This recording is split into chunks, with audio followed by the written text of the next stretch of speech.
예, 이어서 가겠습니다. 저희 2차 종합반에서는 지금 사례집 내용을 계속해서 쓰고 있어요. 그리고 모범 답안을 제가 게시판에 올리고 있는데 여러분들도 스터디하면 좋습니다. 스터디하는 게 글 쓰는 연습도 하는 거고 필속 향상도 하는 거고 하나가 더 있어요. 암기하려고. 그러니까 한번 써보면 암기 훨씬 더 잘 되거든요. 그래서 특허 이제 스터디 하실 때는 제 사례집으로 한번 해보세요. 그 사례집 내용 그대로 친구들하고 오늘 몇 페이지 쓰자 하면 되는 거예요. 그거 써보고 사례집 한번 보고 그 다음에 우리 이제 2차 종합반 친구들 중에서 잘 쓴 걸 제가 게시판에 올리고 있으니까 같은 쟁점에 대해서는 그 다른 친구 것도 봐도 되는 거고 그래서 스터디 한번 사례집 하여튼 가급적 이번 달 안에 나오게 할 거예요. 그거 나오면은 그걸로 어차피 외워야 되는 거니까 그걸로 스터디를 한번 해보시죠. 그렇게 좀 추천을 좀 해보겠습니다. 그래서 그거 다 외워야 되니까 어차피 사례집 모든 쟁점은 이렇게. 그 다음에 대리인 파트 나가겠습니다. 이게 능력이었고요. 대리인. 대리인도 거의 마찬가지로 시험 문제 2차 시험 내기가 좀 만만하지가 않습니다. 이게 세밀한 컨트롤로 교수님이 상황을 줘야 되기 때문에 귀찮아서 그동안 시험 문제 안 나왔어요. 안 나왔는데 지나가면서 할 때 쑥 나왔을 때 체크하세요. 이거 같은 문제 읽으면서 요즘에 문제가 길어요. 길 때 하나하나 좀 꼼꼼히 보면서 전제 조건 중에 혹시라도 능력이나 대리인에 대해서 주는 게 있는지를 놓치면 안 됩니다. 놓치면. 대리인은 증명이 쟁점입니다. 이 증명이 너가 대리인 맞아? 이거랑 야, 너 권한이 어디까지인데 이거. 법정 대리인 같은 경우는 대리인 맞아? 법정 대리인이라고 쓰지 말까? 친권자 같은 경우는 대리인 맞아 하면 권한은 증명할 필요가 없어요. 그냥 법으로 다 줘, 권한을. 그 다음에 후견인 같은 경우는 권한에 대해서 증명해야 되는 게 몇 가지 경우가 있습니다. 이게 우리가 민법에서 배우지 않는 부분인데 가족편이어서 소송을 적극적으로 제기한다거나 이런 경우에는 후견 감독인 동의를 받아야 돼요. 이건 핏줄이 아니어갖고 후견 감독인.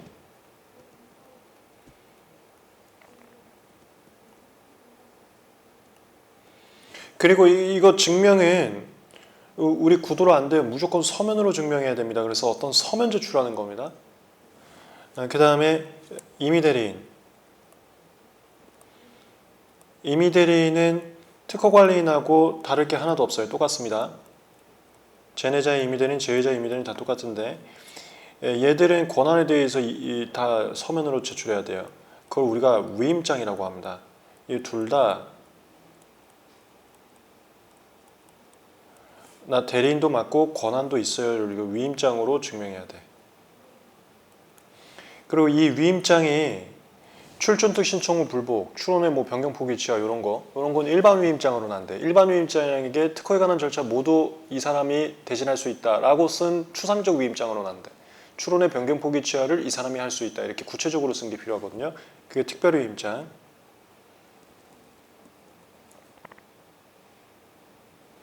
그 다음에 위임장이랑 특별 위임장 제출 안 해도 되는 경우가 있어요. 그 포괄위임. 포괄위임을 등록을 해두면은 장래의 사건에 대해서도 다 그냥 얘가 다 해라를 해줄 수가 있어요. 포괄위임 제도가 있다는 것만 알아두시면 돼요. 이렇게 쟁점이 있습니다.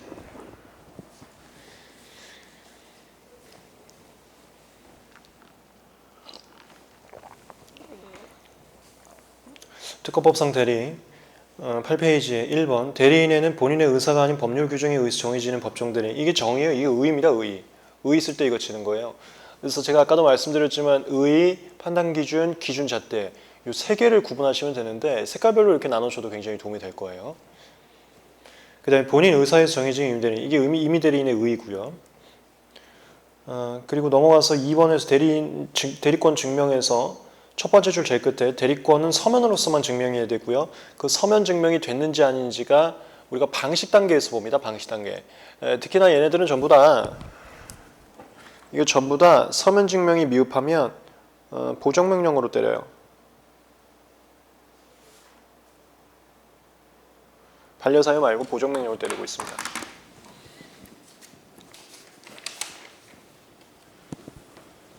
서면으로 증명해야 되고 그 다음에 그 밑에 줄이요. 밑에 줄 46조에 따라 보정명령하고 이렇게요. 여긴 다 보정명령으로 빠지고 있습니다. 그 다음에 추인은 아까 말씀드렸어요. 이 대리권 증명되지 않았을 때 나중에 증명서를 내면 전부 다 추인으로 봅니다. 추인으로 봐서 처음부터 문제가 없었던 것으로 빼버리고 있어요.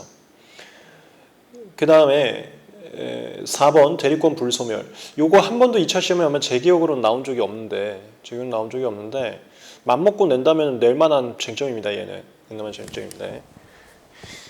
이거 제가 내용 정리 겸 기준잣대 좀 설정해 드릴게요. 내용 정리 겸 기준잣대. 요거는 제가 내용 정리해 드린 거고요.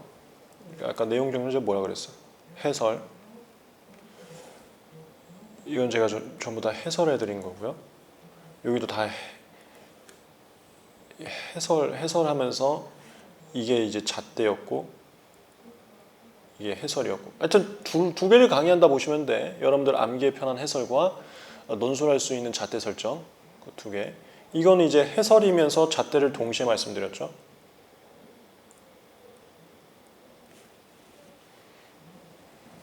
그 다음에 요건 이제 요것도 잣대이자 해설을 좀 말씀드릴게요. 잣대이자 해설. 이거 아까 예시를 들었던 그건데요. 그 뭔 절차를 밟을 때는 그 절차 밟는 사람을 당사자라고 하고 특허법에서는 절차가 전부 다 특파권 아니면 특허권 관련된 절차입니다. 전부 다. 권리자가 존재합니다. 당연히 권리자가 당사자가 돼야죠. 자기 권리와 관련된 건데.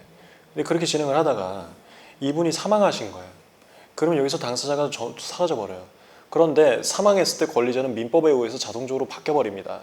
그게 상속인이에요. 근데 절차에서는 자동적으로 바뀌는 법이 없어요. 그래서 당사자가 사망했을 때는 상속인이 절차를 당연수계한다라는 그 법조문이 없습니다. 그리고 여기 저 당사자가 없어져. 그래서 뭘 해주냐? 중단해줘 버린 거예요. 중단이라는 것은 하여튼 권리자의 당연 승계 같은 게 절차의 당연 승계가 존재하지 않아서 생긴 제도예요. 이 중단은 아까도 말씀드렸지만 권리자를 보호해주기 위한 중단입니다. 이 권리자는 아까 제가 특허법 모조에도 말씀드린 출원인 또는 특허권자일 거라고, 그러니까 특파권자 또는 특허권자일 거라고요. 이 사람 보호를 위한 건데 vs 제3자 불이익이 권리자 보호 때문에 가중되면 안 돼요. 그래서 제3자 불이익 막고자 제도를 하나 더 만들었습니다. 그게 두 가지예요. 하나가 이 갑에게 만약에 임의대리인이 있었다면 그 임의대리인 계속해서 대리권 불소멸하고 절차 중단시키지 않는다. 임의대리인 있는 거. 절차의 중단이란 조문을 만들면서 임의대리인이 있으면 대리권 불소멸하고 절차 중단시키지 않는 조문을 또 만든다고요. 그게 그 법데이트 아까 제가 말했던 이 저울이에요. 형평을 위해서 조문 하나 만들고 이거 또 만들어요. 그거 갖다가 잣대 치면 논술 다 할 수 있습니다. 그 다음에 하나 더 있지. 뭐예요? 아까 제가 했지. 수계 명령을 요청할 수가 있어요. 제3자 측에서. 수계 명령이나 수계 명령 요청. 그러니까 오해하지 마세요. 당연 수계는 존재하지 않습니다. 수계 명령은 당연 수계하고 상관이 없는 거예요. 이건 수계 절차 밟는 겁니다. 수계 명령 요청을 할 수가 있어요.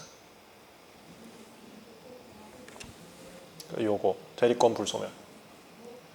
그래서 여기 조금만 더 잣대를 잡아드릴게요. 대리권 불소멸에 대한 잣대 좀 잡아드릴게요. 대리권 불소멸이라는 게 어떤 쟁점이었냐면 임의대리라는 것은 아까 정의에서도 의의 갖다가 잣대 잡는다 그랬습니다. 아까 의의에서도 나왔지만 본인의 의사에 의해서 설정한 자가 임의대리인이에요. 그게 뭐냐면 제가 1차 강의 때도 말씀드렸지만 술 한잔 한 거야. 술 한잔 하고 너는 무슨 짓을 하건 내가 다 신뢰할 수 있다. 이게 임의대리인이에요. 너라면 내가 모든 걸 다 믿을 수 있겠다. 이게 임의대리인인데 당사자가 사망했을 때 어떤 병이란 임의대리인이 있었다면 그거는 아버지하고 술 마신 자라고. 그러니까 아버지는 그 사람의 모든 것을 신뢰할 수 있을지언정 아들도 그 사람을 다 신뢰하지는 않거든요. 뭐 아들한테 배신 때리거나 그럴 수 있는 거잖아. 그래서 아들은 그 사람을 신뢰한 적이 없는데 임의대리인의 정의는 본인이 신뢰해서 생긴 대리인인데 이 상극이 존재하잖아. 아들은 신뢰한 적이 없는데 임의대리인 정의 자체가 본인이 신뢰한 사람이라니까요. 이 상극이 존재하지만 왜 대리권 불소멸이 나왔냐? 그럼에도 불구하고 제3자 불이익 때문에 나온 거라니까요. 그래서 제3자 불이익이 가중되면 안 되기 때문에 본인이 신뢰하진 않았지만 아버지가 신뢰한 자는 그냥 넘어가자. 제3자 불이익이 가중될 것 같아서. 그게 잣대들이야. 그게 논술이에요. 이거 살짝 한 줄, 두 줄만 써주면 돼. 이걸 길게 쓸 필요도 없어요. 한 줄, 두 줄만 목차 잡고, 대신 목차 잡고 써줘야 돼. 목차를 잡아서 교수님 이거는 판례 얘기예요. 교수님 이건 제가 논술한 제 개인적인 사견 얘기예요. 이건 나눠줘야 돼. 그래야 채점하면 편해. 그래서 검토란 목차 잡으시면 돼. 검토란 목차 잡고 이거 사견, 이 잣대 두 줄만 써주면 답안지가 완전히 질이 달라집니다. 그거 한번 연습을 좀 해보세요. 연습을. 나중에 제 사례집 나오면은 한번 연습을 좀 해보시기 바랍니다. 그게 대리권 불소멸이었어요. 대리권 불소멸. 그리고 지금 대리권 불소멸 했지만 어떻게 논술하는지 알겠죠? 의 잡고 아주 기본적인 잣대 잡고 이렇게 칠 수 있는 거예요. 이거 몇 번만 다른 쟁점에 대해서도 비슷하게 연습 몇 번만 하고 오시면 다 자신감 생깁니다. 그게 리갈 마인드라고 하는 거예요. 그러니까 우리가 각 쟁점별로 뭐 생두치치, 행대방수, 뭐 본따 시켰다 쟁점별로 두 문자를 따로따로 외울 게 아니고요. 근원적인 논술할 수 있는 방법만 알면은 다 할 수 있어요. 그걸 리갈 마인드가 형성됐다라고 하거든요. 저는 오히려 강의를 그렇게 하고 싶은 거야. 그게 훨씬 더 효과적이고 그게 훨씬 더 답안질이 풍성하게 나오거든요. 그 두 문자로 가면은 답안질 절대 고급스럽게 안 나옵니다. 그러면 항상 50점 초반이에요. 여러분들 그거 오해하시면 안 돼요. 그 목차 잔뜩 잡고 뭔가 많이 쓴 것 같아서 50점 받죠. 잘 써서 받은 게 아니에요. 오해하시면 안 되는 게 그 문제에 대해서 어디 갔어? 저거 판단 기준만 제대로 된 거 판단 기준만 써도 원래 50점 나와요. 원래 점수가 그렇습니다. 그럼 왜 40점 후반이었냐? 판단 기준도 못 써서 그런 거야. 예를 들어서 올해 시험 같은 경우 권리 소지나 이런 거에 대해서 판단 기준도 못 써서 40점 후반이 나오는 거거든요. 그것만 잘 써도 다른 목차 안 써도요 50점 나옵니다. 그래서 목차 이것저것 외우세요. 그거는 쓰는 게 점수 도움이 하나도 도움이 안 된다는 소리예요. 그게 아니라 논술을 해야 됩니다. 논술을 하면 제가 그래서 계속 목표하는 게 50점 후반을 가는 거예요. 60점까지 가면 굉장히 좋겠지만 제가 목표하는 게 하여튼 50점 후반에서 6점 한번 가보자는 거지. 그게 이제 개인 견해가 피력돼서 답안지가 처음부터 끝까지 흐름이 있는 거.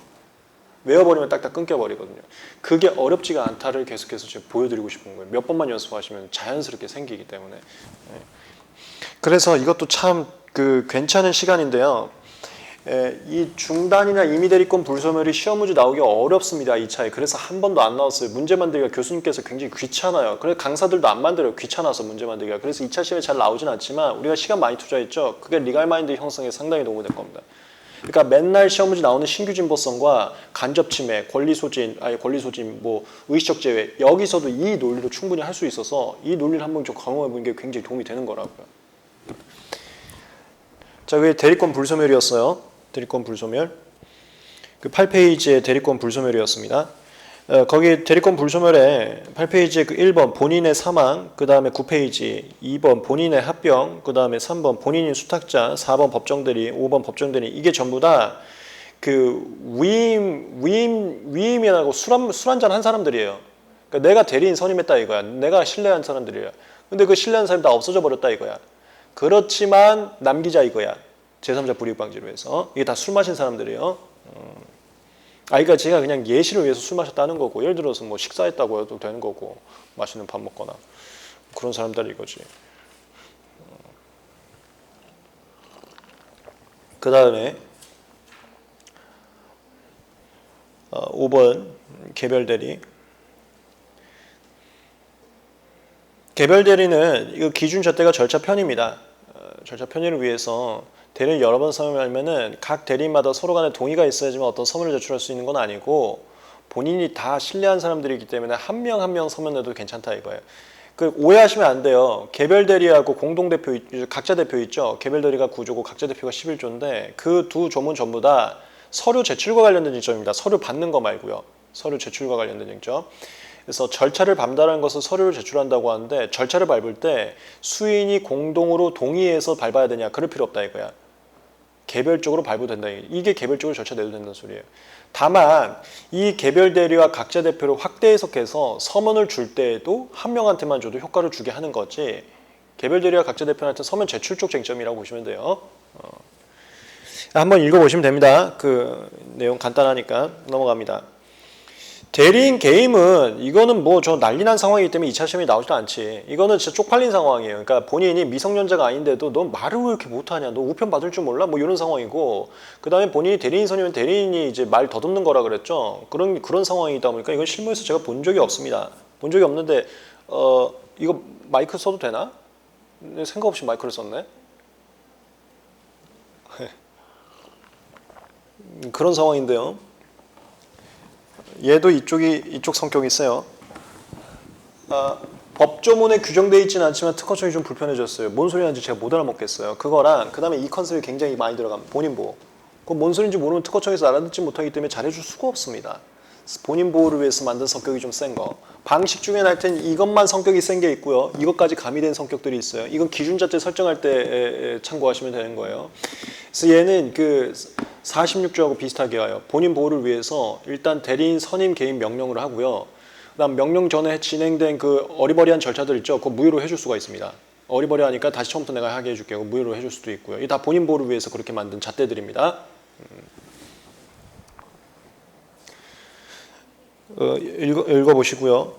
그래서 거기 그 대리인 개임 등에서 보시면 둘, 넷, 여섯째 줄에 써 있어요. 이는 원활한 절차 진행 행정상의 편의와 본인 이익 보호를 종합적 고려. 일단 편의는 어디든 다 들어가는 건데 본인 이익이 좀 많이 그 집어진 거다. 이걸 기준잣대 할 때 좀 유념하시면 도움이 많이 됩니다.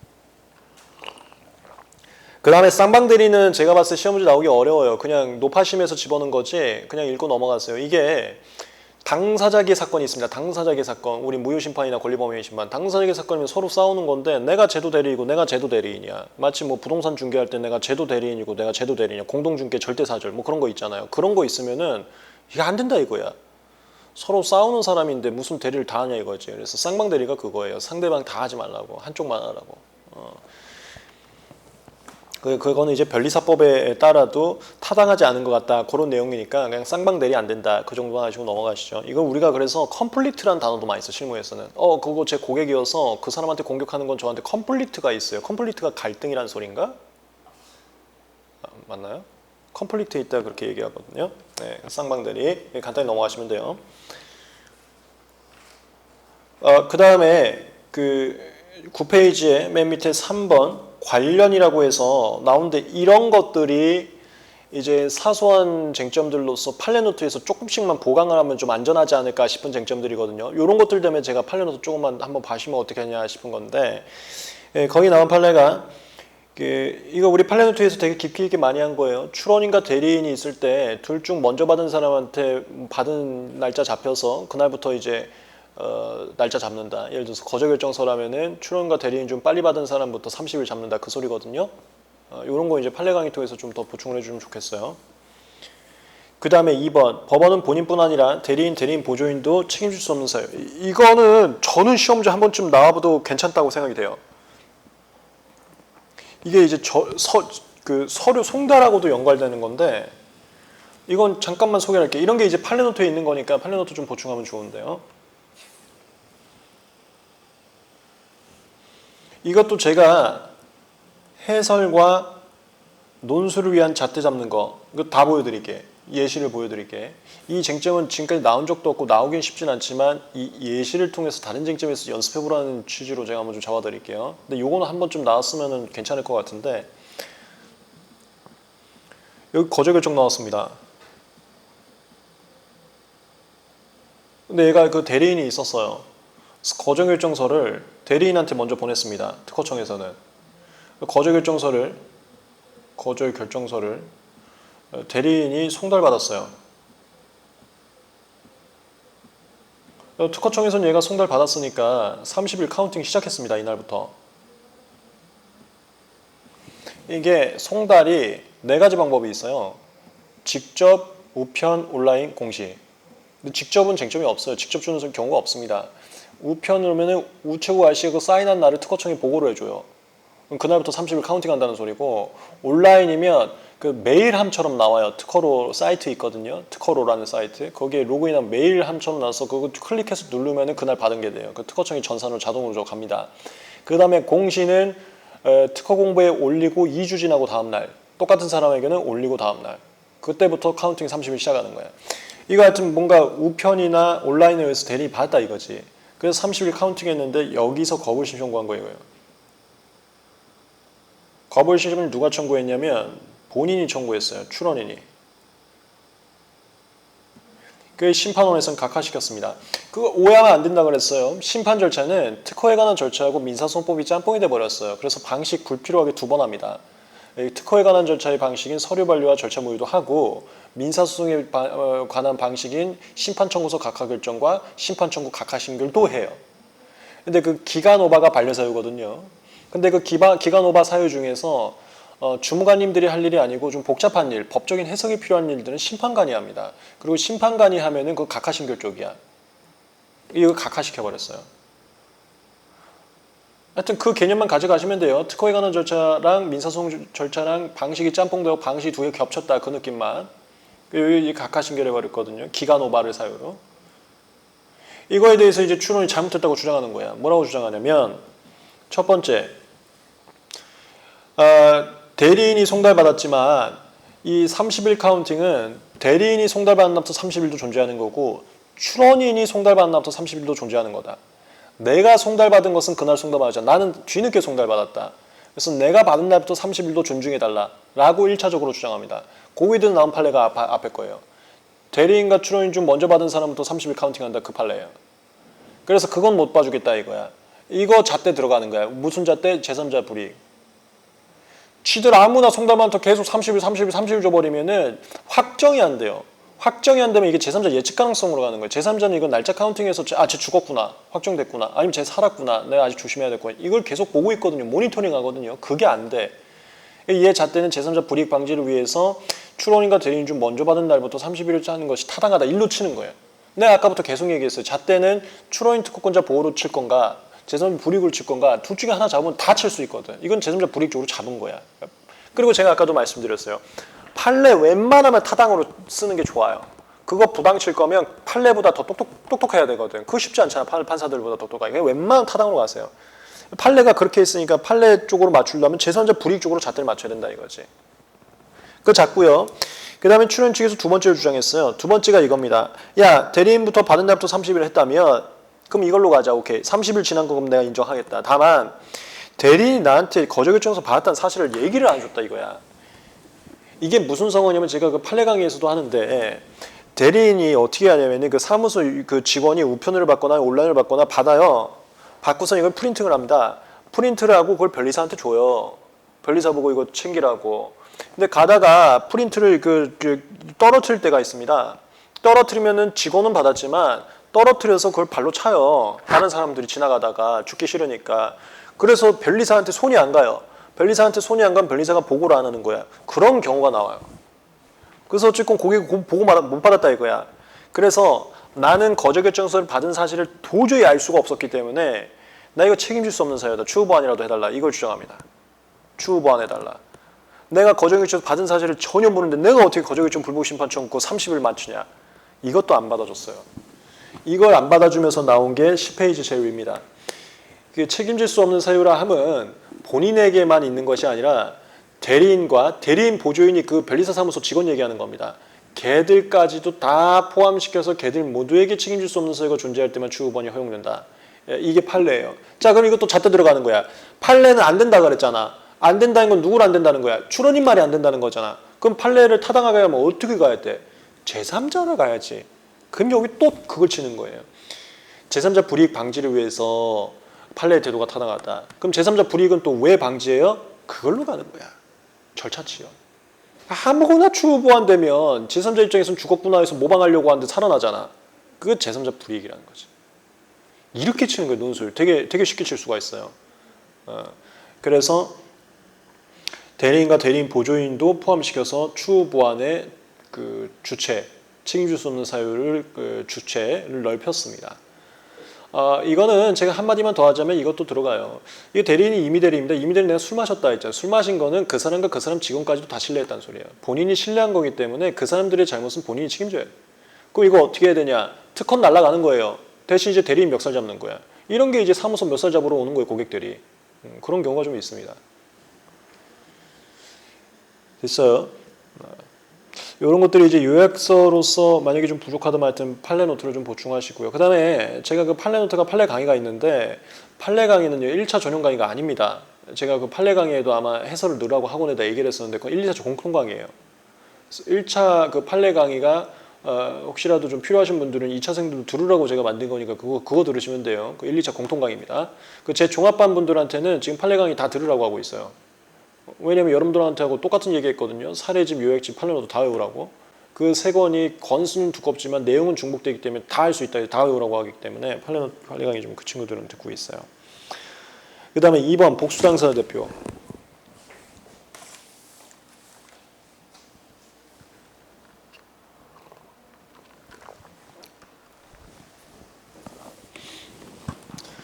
복수당사자 대표는 각자 대표를 할 수가 있는데 괄호 2번입니다.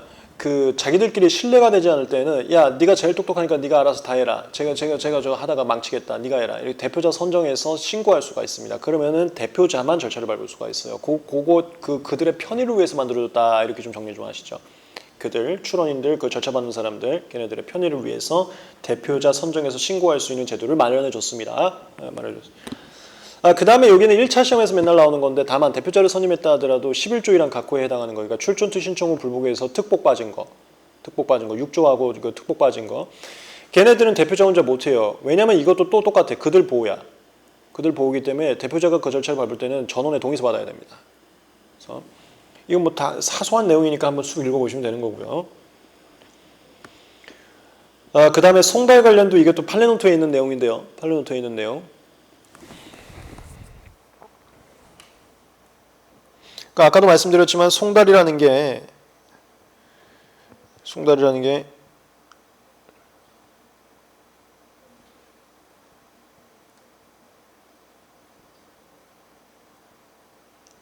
직접 받는 거는 현실에서 없습니다. 이건 가상의 세계고 직접은 어디 가서 직접 받아? 그 우편으로 받는 게 일반적이고요. 그 다음에 온라인으로 받는 거는 내가 서류를 제출할 때 온라인으로 제출할 수가 있어요. 근데 온라인으로 제출하려면 그 전자서명을 해야 되기 때문에 그 공인인증서 등록을 해야 됩니다. 그게 전자문서 이용신고라는 절차예요. 전자문서 이용신고하면서 거기서 이제 공인인증서 등록을 하게 되는데 그때 체크 표시가 하나 있습니다. 너 서류 혹시 온라인으로 받을래? 그거 체크 표시하면 온라인으로 와요. 체크 표시하면. 그건 이제 온라인으로 주고요. 이거를 우리가 다른 말로 교부 송달이라 그래요. 교부란 게 뭐냐면 내가 받았을 때 내가 받은 게 된다. 교부. 교가 뭐 서로 뭐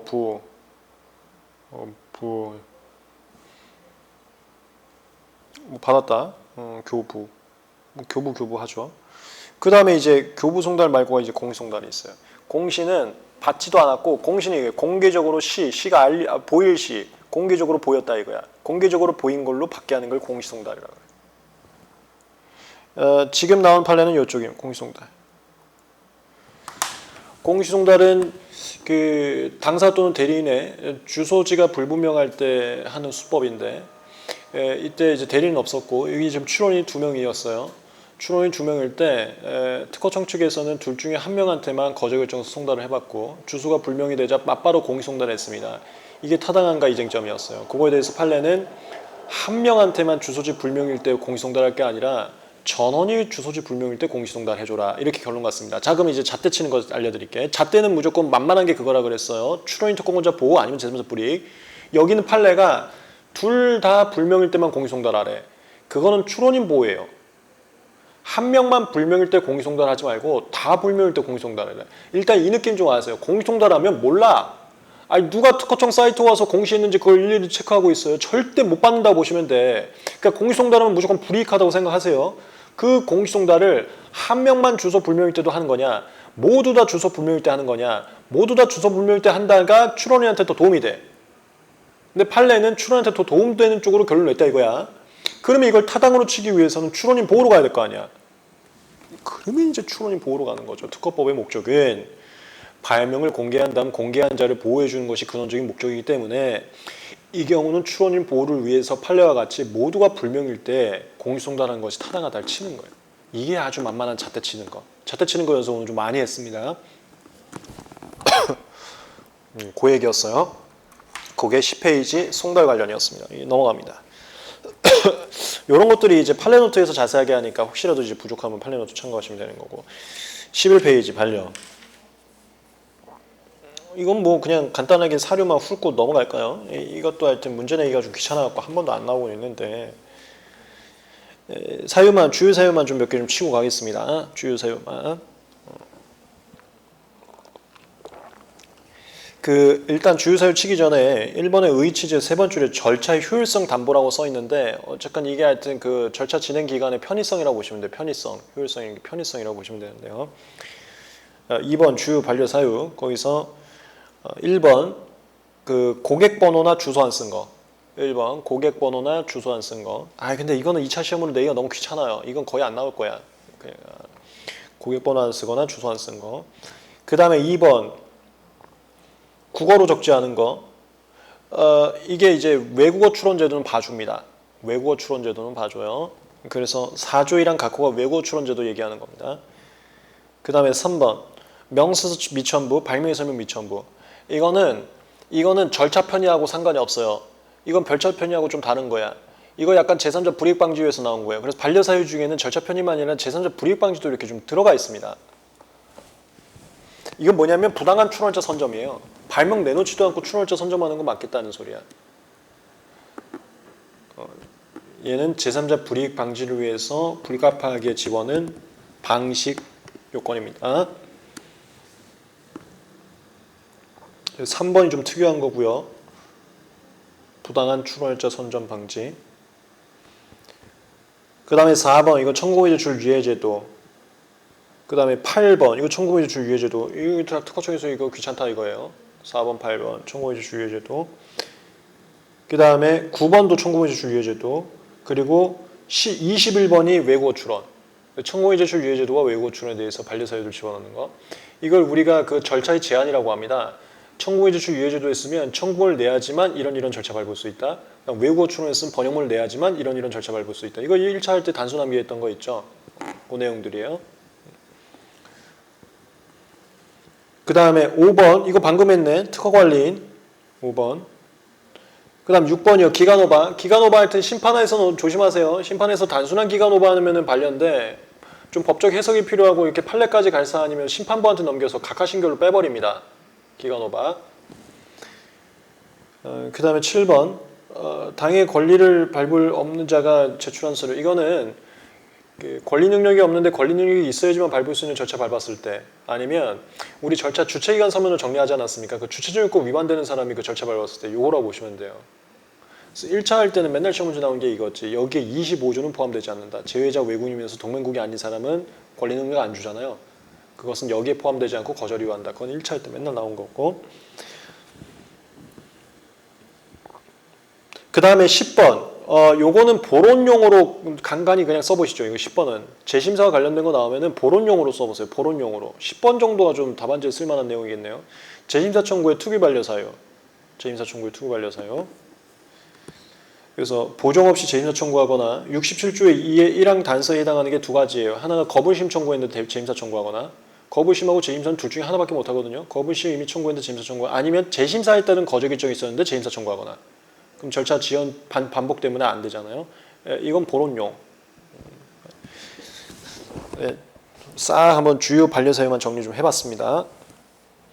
반려 절차는 그냥 눈 감고 쓸 수 있죠. 반려 이유 통지하고 지정기간 내에 소명서를 제출했을 때 소명서가 이유 없으면 반려. 그다음 지정기간 내에 아무런 액션 취하지 않으면 지정기간 끝나고 반려. 그 다음에 하나 특이한 게 있지. 지정기간 내에 반려 요청서를 제출하면 즉시 반려. 그건 지정기간 끝날 때까지 기다리지 않고. 그건 영혼 없이 쓰는 거예요. 판단 기준에 영혼 없이. 영혼 없이. 그 라인들 쑥 써 있습니다. 그 다음에 3번 불복. 불복은 이건 이제 내용 정리, 해설인데요. 요건 이제 1차 때 많이 정리하는 건데, 우리 보정각하 결정, 그 다음에 거절 결정, 이거는 딴 데 못 가. 이건 무조건 거불심 가야 돼요. 심판원의 거불심. 이게 어디에 불복할 수 있는지 일종의 관할이라고 하거든요. 어디에다가 불복해야 되는지 그 쟁점인데, 그 다음에 특허 취소 신청 관련된 거와 각종 심판 관련된 거, 이건 전부 다 특허법원 가요. 그 다음에 얘네들 말고 일반적인 절차들 있죠. 대표적인 게 여기 반려, 그 다음에 절차 무효, 그 다음에 제가 이제 간접적으로 경험한 거 있다 했죠. 발명자 그 추가 절차, 발명자 정정. 요런 일반적인 절차. 이거 행정기관 처분은 원래 행정심판법, 행정소송법에 따라서 행정심판, 행정소송 가는 게 이게 일반인데 이게 특유 케이스라 보시면 돼. 그거 구분하는 거. 요 이제 행정심판 또는 행정소송.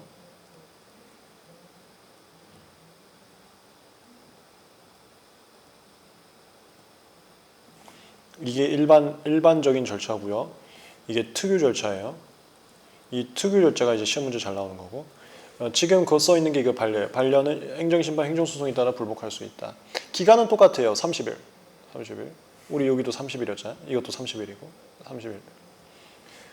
그 다음에 얘는 2차 시험엔 안 나와. 1차 시험엔 자주 나오는데 아예 불복 못하는 것들도 있고요.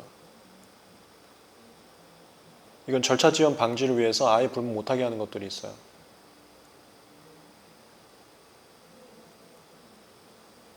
요게 얘랑 얘가 특유인데 간단하게 말씀드리면 2차 시험은 못 나와요. 2차 시험은 못 나와. 관련 문제 한번 읽어보시면 되고요. 넘어가겠습니다. 관련 문제가 저거 하나만 좀 말씀드리고 할까요? 제가 아까 말씀드렸던 게 2차 시험에 나왔다는 게 그 13페이지 그 보안명령이에요. 이게 작년 2차 시험에 나왔었거든요.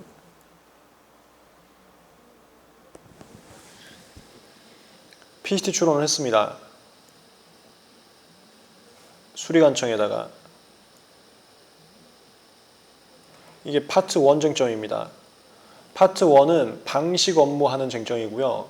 이 방식 업무에선 제일 중요한 게 추론일자를 언제로 잡을지랑 혹시 취하되지는 않는지가 메인이에요. 추론일자 잡는 게 두 가지입니다. 보안명령 날라오거나 도면 미제출 취지통지.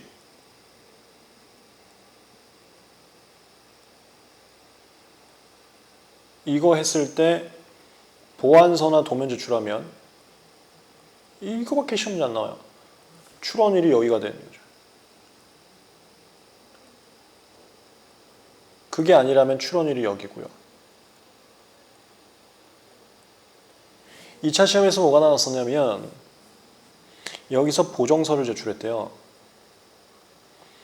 그 다음에 이것도 좀 알아두세요. 우리 판례노트에서 했었는데 최신 판례입니다. 그 명백히 잘못된 기재에 대한 정정신청서가 있어요. 뭐 보정서라던가 정정신청서. 그 2차 시험은 보정서 제출했다고 뜬금없이 나왔거든요. 그것은 얘와 달라. 다르기 때문에 몇 월 며칠 날 보정서 제출했다, 몇 월 며칠 날 정정신청서 제출했다가 문제가 나올 거예요. 그러면 한마디 써주고 그거는 추론일자하고 무관하다. 추론일자는 여기다. 이렇게 쓰는 거예요. 그런 식으로 문제가 나왔었어요. 그런 식으로.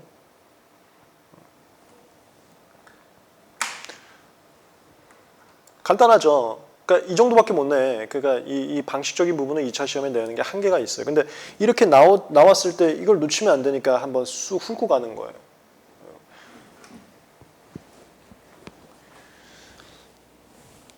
예, 그게 국제출원의 보안명령이었습니다. 넘어갑니다. 14페이지 절차 무효. 특별한 쟁점 없습니다. 한번 쑥 정리하시면 되고요.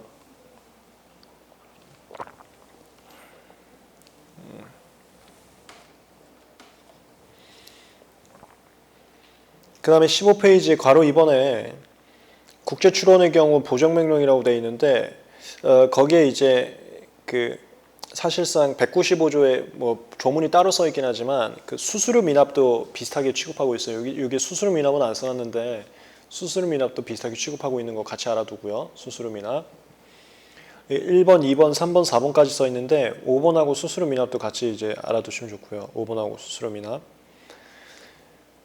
그 다음에 국제출원의 경우 보정명령 나오면 가장 특이한 게 있지. 그게 한국출원에서 보정명령 나오면 보정에 불응했을 시 무효로 할 수 있다는데 국제출원에서 보정명령 나오면 보정에 불응 시 취하간주예요. 취하. 이게 좀 많이 다르죠? 불응 시 취하된다는 것도 좀 알아두시고 나머지는 쑥 읽어보시면 돼요. 단순한 거니까. 넘어갑니다. 이것만 좀 잠깐 잣대를 잡아드릴게요. 이거는 답안지에 쓸 경우는 거의 안 나올 건데 알고만 계세요. 우리가 이거 제 사례집에도 있습니다. 제 사례집에도 있는데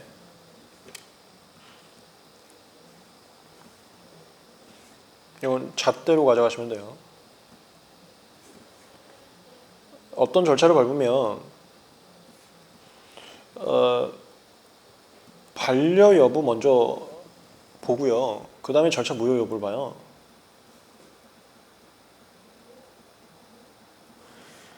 예, 그리고 얘하고 얘는 사유가 명백하게 구분되어 있습니다.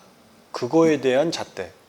예, 왜 그러냐면 이 경중으로 나온다. 이게 사유가 중하고 이건 사유가 경한 거. 그렇게 나뉘어요. 그래서 사유가 중한 거 먼저 심사해서 제 사례집에 그런 게 있거든요. 반려 사유와 절차 무효 사유가 전부 다 존재할 때는 반려시켜버려요. 왜냐면 얘가 절차적으로 먼저 하거든요. 그래서 보정명령 필요 없어요. 반려이후 통지하고 반려시킵니다. 보정명령까지 가지도 않아요. 두 개 같이 있을 때. 이게 순차적으로 좀 순차적으로. 그렇게 놔주시면 돼요. 둘 다 특허청에 불편하고 본인 보호를 위해서 필요하고 또는 제3자 불이익을 위해서 필요한 건데 얘는 좀 더 중한 것들. 그래서 중하기 때문에 얘는 수정 기회를 주지 않아요. 그걸 보정이라고 하겠습니다. 얘는 보정 기회를 주질 않습니다. 사유가 중한 거여서. 얘는 사유가 경하기 때문에 보정 기회를 부여합니다. 이런 잣대가 좀 있어요. 잣대가. 답안지 쓸 일은 별로 없을 건데 그냥 간단히 알아주시면 되고요. 넘어갑니다. 16페이지 추후보안. 추후보안은 시험 문제 나올 게 아까 그 판례노트 그거밖에 없어요. 그 거절결정서 송달 받았는데 대리인이 나한테 얘기도 안 해줬다. 이거 나한테 추후보안 해줘야 되는 거 아니야? 안 된다. 안 된다. 그거밖에 시험 문제 나올 게 없습니다. 이거 단순함기하고 넘어가세요. 추후보안은. 그래서 2개월 1년이고요. 17페이지인데 2개월 1년이고 할 수 있는 경우가 거불심, 재심, 그 다음에 심사청구, 재임사청구, 그 다음에 특허료 미납, 그 다음에 보정명령, 지정기간.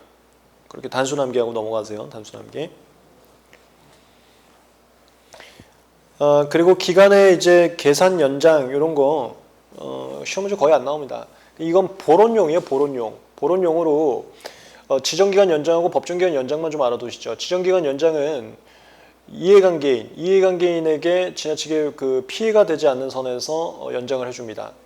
왜냐면 이거 연장은 기본적으로 출원인 특허권자 보호를 위해서 해주는데요. 그 보호가 제3자한테 불이익이 가중되면 안 되기 때문에 제3자 불이익을 적정하게 고려해서 연장해주고요.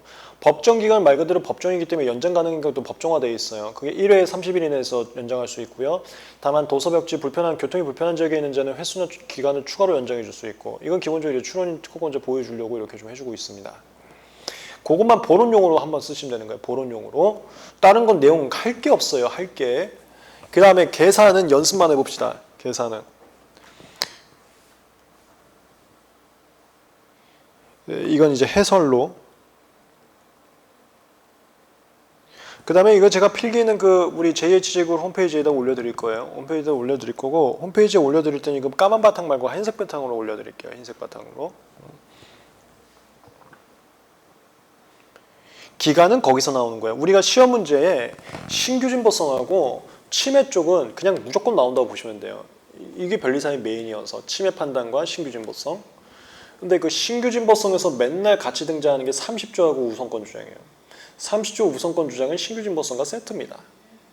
심지어 그런 것도 있었잖아. 우선권 주장의 불인정 통지는 거절유의 일부를 구성하므로 거절을 통지할 때 함께 통지해라. 그 정도로 걔네들은 세트. 그러니까 30조하고 우선권 주장이 맨날 시험 문제 나오는 게 신규 진보성이 변리사의 메인 업무고 그건 맨날 시험 문제 나오기 때문에 같이 나오는 거예요. 계산은 거기서 하는 거예요. 계산은. 30조 하려면 12개월 이내 출원해야 되고 조약우주, 국내우주 하려면 1년 이내 출원해야 되고요. 요걸 위해서 계산해 보면 돼요. 뭐 좀 쉬운 단어만 나오긴 했네. 조금 어려운 단어 하면 이거죠. 34, 35. 정당 권리자 출원. 이건 30일. 이 절차들을 밟기 위해서 계산이 필요한 경우가 나올 수가 있어요. 절차들을 밟기 위해서. 연습 한번 하겠습니다. 계산. 먼저 연단위 매우 쉽습니다. 연단위 조문 중에 초일을 산입하는 경우는 거의 없다 보시면 돼. 초일 산입하는 경우가 거의 웬만하면 초일 불산이라고 보시면 돼. 그래서 굉장히 쉬워요. 2015년 3월 7일부터 1년이라고 계산하면 그냥 연만 붙이면 돼. 2016년 3월 7일 아주 쉬워요.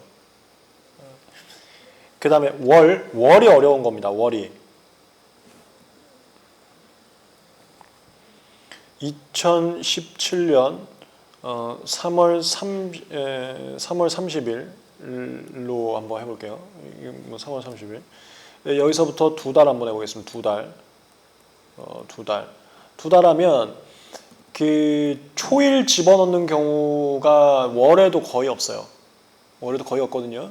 그냥 안심하고 그냥 초일 빼. 그럼 3월 31일부터 시작입니다. 이거 31일인지 30일인지 이렇게 하는 거 1, 2, 3, 3이니까 31일까지 있죠. 3에서 이제 2를 더해. 그게 5월 30일이죠. 그거에서 전날로가 5월 30일까지. 요렇게. 요 날까지. 하나 더.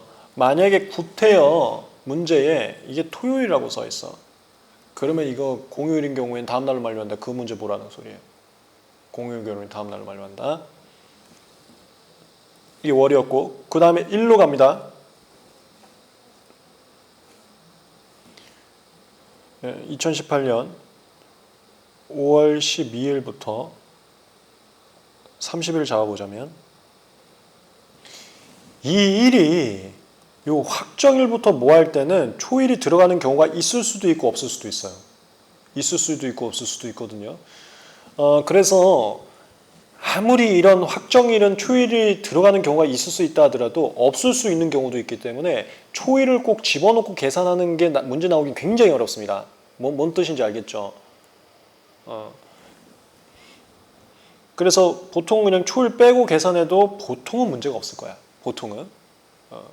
근데 만약에 굳이 3사 35조 문제 나왔는데 확정이 불복하지 않아서 이런 말이 나오잖아요. 불복하지 않아서 확정됐다. 그러면 초일 집어넣어야 돼. 초일 집어넣어야 되거든요. 어쨌건 초일 빼고 한번 계산해 볼게요. 그런 경우가 아니면 빼고 계산하면 괜찮습니다. 뭐 예를 들어서 30일이 제일 많이 나오는 게 거저결정 받는 날부터 30일이에요. 그건 초일 무조건 빼. 거저결정 받는 거는 오전 0시에 받질 않으니까. 그러니까 하면은 이제 13부터 해서 13, 이게 아니지. 13, 14, 15, 16, 17, 18, 19, 20, 21, 22, 24, 24, 25, 26, 27, 28, 29, 30, 1, 2, 3, 4, 5, 31, 1, 2, 3, 4, 5, 6, 7, 8, 9, 10, 11까지. 이렇게. 이것도 마찬가지로 만약에 여기 뭐 토요일이나 일요일이 나왔다 그러면 공휴일인 경우에 다음날로 만료한다. 그거 보라는 소리고. 연습 한 번만 해보시면 됩니다. 한 번만. 지금까지는 2차 시험에서 굉장히 민감한 계산 연습이 나오지는 않았어요. 왜 그러냐면 아까도 말씀드렸지만 계산은 30조 아니면 54, 55조 나오는데 3, 4, 55는 전부 다 1년짜리야. 1년짜리는 계산이 너무 쉽거든요. 다 그런 식으로만 나왔었는데 혹시 모르니까 그냥 월하고 일도 계산 한 번만 해보세요. 됐습니다. 넘어갑니다. 그 다음에 저 잠깐 쉬었다 가겠습니다.